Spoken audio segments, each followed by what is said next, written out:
আমাদের জন্য দোয়া করবেন এবং যারা ভোটার ভাই বোনেরা আছেন তাদের কাছে ভোটটা চেয়ে নিই আগে থেকেই। সব আমাদের প্যানেলকে ভোট দেবেন এবং আমাকে একটি ভোট দেবেন। আর জয়ের ব্যাপারে জিজ্ঞেস করেছিলেন, তো জয়ের ব্যাপারে আমরা আশাবাদী।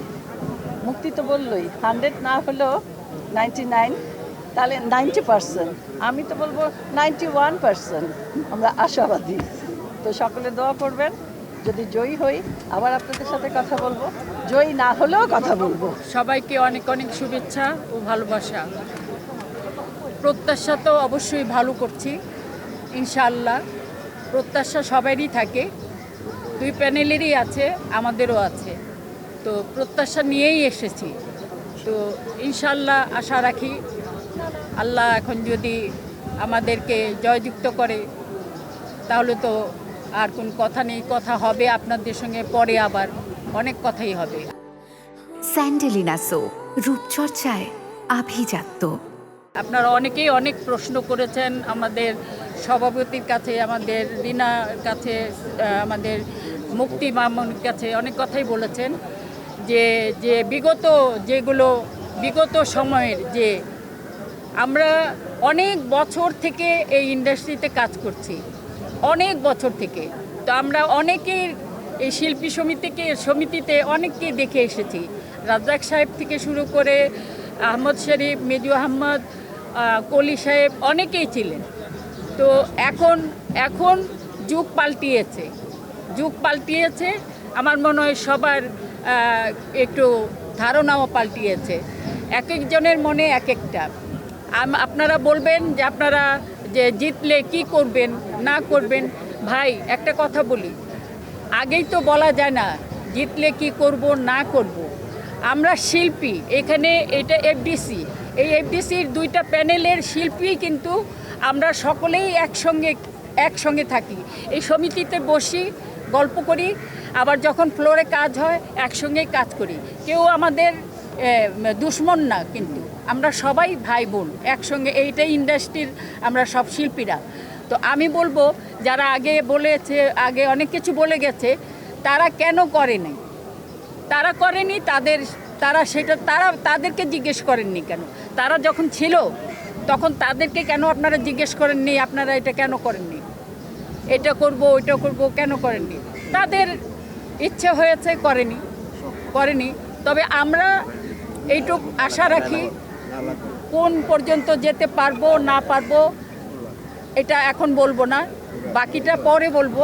আল্লাহ যদি আমাদের উপর সহায় থাকে, ইনশাল্লাহ আমাদের এই প্যানেল যদি সবাই আমাদের প্যানেলের জয়যুক্ত হয়, বাকি সামনে আপনাদের সামনে কথা দিলাম, আমরা কে কি করব, কাদের জন্য করব, এই ইন্ডাস্ট্রিকে আবার আমরা যেন আলোময় করতে পারি সেটা চেষ্টা করব। আরেকটা কথা বলছি যে আপনারা হয়তো বলছেন আমরা সিনিয়র আর্টিস্টরা আমরা কিন্তু অনেক দূরে চলে গেছি, আমাদেরকে আজকে মুক্তি কাছে এনেছে, আরমান কাছে এনেছে।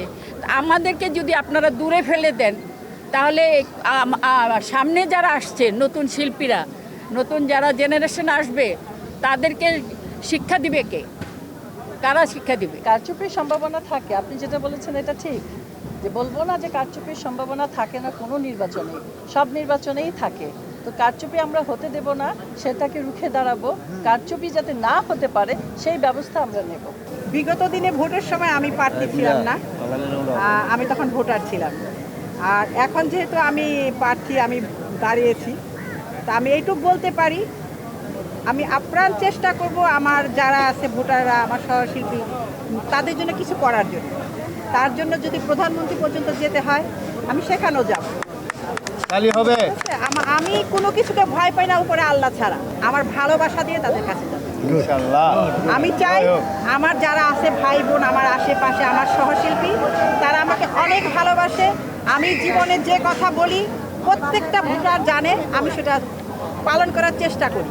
আমি আজও সেটা বলবো, এবং এ কারণে ওরা আমাকে ভোট দেবে যে জানে দুলার এবার প্যানেল মানে আরমান মুক্তি প্যানেল পাশ করা মানে উনি কথা দিলে সে কথা চেষ্টা করবে রাখার জন্য।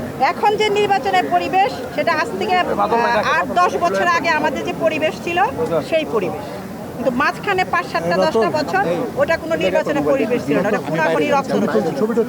ঠিক আছে, এখনকার পরিবেশ আমি তৃপ্ত। যদি এইভাবে থাকে তাহলে আমি ওরা আমাদের লোক, আমিও ওদের লোক। কে পাশ করবে কে ফেল করবে এটা একমাত্র আল্লাহ বলতে পারবে।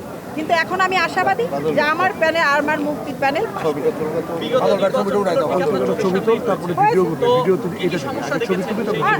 না, ও ব্যাপারে আমি বলবো না, সমস্যা অনেক ছিল। আমি এখনকারটা বলবো, বিগত যে যা চলে গেছে সেটা চলে গেছে, পাস্ট, ওটা নিয়ে ভাববো না, এখনকারটা নিয়ে আমি ভাববো না। আমাদের তো মেন একটাই সমস্যা যে আমাদের যারা জুনিয়র শিল্পী আছেন তাদের বাসস্থান নাই, অসুখ হলে চিকিৎসা নাই, তাদের মানে আর্থিক সঙ্গতি নাই।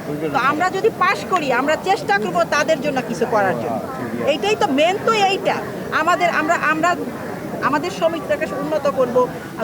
প্রয়োজনে যদি আমাদের পরিবেশ ভালো হয়, নতুন ছবি হবে, সেই ছবির আয় ব্যয় দিয়ে আমরা শিল্পীদের জন্য কিছু করব। এটাই তো আমাদের মেন চাওয়া। আমরা তো বাইরে আলু পটল বিক্রি করতে আসবো। ওরা ভোট দেবে, ভালোবাসে, ওরা জানে যে কে করবে কে করবে না, ওটা ভোটাররা খুব ভালো করে জানে। ওইটা আমাদের যে বলতে হবে না যে কাকে পাশ করাইলে কে আমাদের জন্য কিছু করবে, ওরা নিজেরাই জানে।